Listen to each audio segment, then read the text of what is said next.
नमस्कार दोस्तों।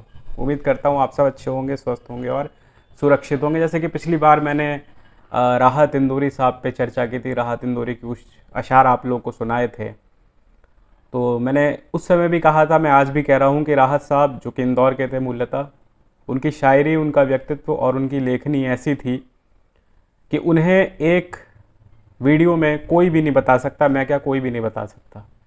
तो आज मैं उसको ही जो है वो आगे रखता हूँ और वहाँ जहाँ से शेर याद आते हैं वहाँ से पढ़ता हूँ, वहाँ से जोड़ता चला आता हूँ।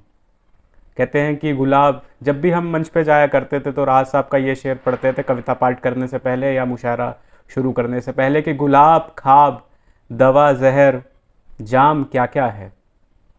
देखिए कि गुलाब ख्वाब दवा जहर जाम क्या क्या है, मैं आ गया हूँ बता इंतज़ाम क्या क्या है। ये शेर हम हमेशा पढ़ते थे जब भी जाते थे मंचों पे। एक शेर मुझे उनका याद आता है कि वो रेल में बैठी सिसक रही होगी, कि वो रेल में बैठी सिसक रही होगी, मैं अपना हाथ हवा में लहरा कर लौट आया। ये भी उनका एक मशहूर शेर था। एक शेर मुझे उनका याद आता है, वो कहते हैं कि दिन ढल जाता है। राहत साहब किसी के घर गए थे तो किसी ने पूछा कि आप चाय लेना पसंद करेंगे। तो राहत साहब ने ये शेर कहा था कि दिन ढल जाता है रात गुजरने की आस में, सूरज नदी में डूब जाता है हम गिलास में। राहत साहब का बहुत ज़बरदस्त शेर था ये। और राहत इंदौरी की जो लेखनी थी और राहत इंदौरी की जो शैली थी पढ़ने की, यकीनन वैसी शैली किसी की नहीं है। राहत इंदौरी एक ही थे और एक ही रहेंगे। दूसरा राहत इंदौरी होना बड़ा मुश्किल है। ये जो किताब हम जो चर्चा कर रहे थे उस दिन, इस पे कुछ अशार इसमें से देखते हैं। और एक इनका शेर है, इसमें से याद आता है मुझे कि गज़ल फेरी लगाकर बेचता है, गज़ल फेरी लगाकर बेचता हूँ, मैं सराफे में पत्थर बेचता हूँ, सियाह मुट्ठी की चिड़ियों के बदन पर गुलाबी पर लगाकर बेचता हूँ। मुझे मुझे परवाह नहीं सूदो जिया की, मैं कतरों में समंदर बेचता हूँ। वो कागज़ की मुंडेरे बांधता है, मैं मिट्टी के कबूतर बेचता हूँ।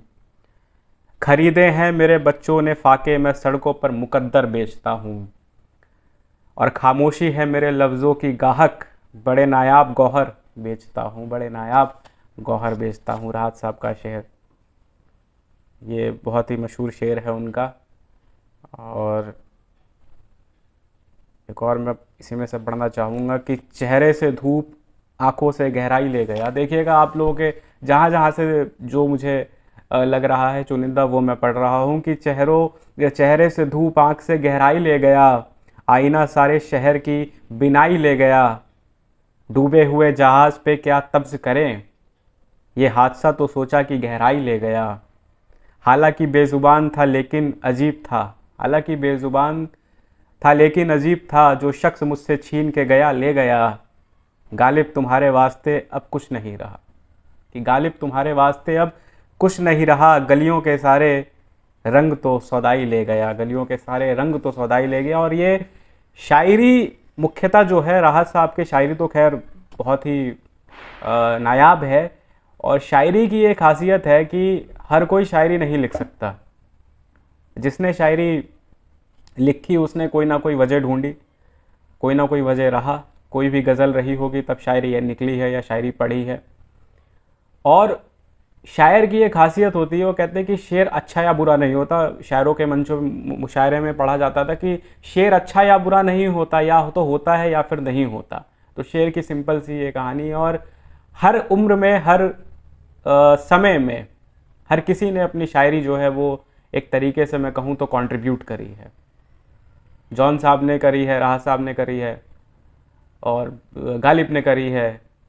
लेकिन एक वक्त था जिस वक्त में गालिब से भी बड़ा शायर था, जिसने ककड़ी वाले पर शायरी पढ़ दी थी। ककड़ी वाली पे, ककड़ी वाली पे शायरी पढ़ दी शायर ने। कहता है कि देखिए कि मतलब एक ककड़ी वाला है, वो ककड़ियाँ बेच रहा है। तो शायर ने क्या पंक्तियाँ लिखी कि लैला की उंगलियाँ बेचूं, मजलू मजनू लैला की उंगलियाँ बेचूं, मजनू की पसलियाँ बेचूं, आओ दिल वालों खाओ दिल वालों, मैं नरम ककड़ियाँ बेचूं। तो ये होती है खासियत शायर की, कि अगर वो चाहे तो ककड़ी वाले पर भी शायरी कर दे। और राहत साहब के शायरी तो मैं क्या कहूँ, मुझे इनके सारे अशार पसंद हैं। कई इनके अशार मैंने पढ़े हैं, कई इनकी शायरी पढ़ी है। एक इनका शेर मुझे बड़ा बढ़िया लगता है, ये कि मैं जब चलूँ तो ये दौलत भी साथ रख देना। ये बहुत मतलब एक तरीके से मैं कहूँ तो दैनिक दिनचर्या में जो चीज़ें होती हैं, पैसा, मारपीट, पैसे के लिए झूठ बोलना, संभालिएगा इस शेर को, कि मैं जब चलूँ तो ये दौलत भी साथ रख देना, मेरे बुजुर्ग सर पे हाथ रख देना, ढलेगा दिन तो सुलगे ढलेगा दिन तो सुलगने लगेगा दिल मेरा, मुझे भी घर के चिरागों के साथ रख देना। ये आने वाले ज़मानों के काम आएंगे, कहीं छिपा के मेरे तजर्बात रख देना। अंधेरी रात के गुमराह जुगनुओं के लिए अंधेरी रात के गुमराह जुगनुओं के लिए उदास धूपी टहनी पे रात रख देना।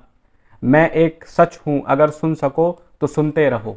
मैं एक सच हूँ अगर सुन सको तो सुनते रहो। गलत कहूँ तो मेरे मुंह पे हाथ रख देना, कि गलत कहूँ तो मेरे मुंह पे हाथ रख देना। और अंतिम एक बंद मैं पढ़ूंगा राहत साहब की, और फिर जो है मैं आप लोगों से इजाज़त लेना चाहूँगा, कि दोस्ती कब किसी से की जाए, दुश्मनों की भी राय ली जाए। कि दोस्ती कब किसी से की जाए, दुश्मनों की भी राय ली जाए। मौत का जहर है फ़ज़ाओं में, अब कहाँ जाके सांस ली जाए। बस इसी सोच में हूँ डूबा हुआ, ये नदी कैसे पार की जाए। अगले वक्तों के ज़ख्म भरने लगे हैं, आज फिर कोई भूल की जाए। कह दो इस अहद के बुज़ुर्गों से, ज़िंदगी की दुआ ना दी जाए। तो ये थी शायरी राहत साहब की, और यकीनन आप सभी लोगों को राहत साहब की शायरी पसंद आई होगी। और मैं अगले सप्ताह आऊँगा फिर किसी कहानी, किसी कविता या फिर किसी शायरी या शायर के साथ आप लोग को सुनाने के लिए ये शेर या फिर ये एपिसोड। हम मिलते हैं अगले सप्ताह, तब तक अपना ध्यान रखिए, खुश रहिए, मस्त रहिए। नमस्कार।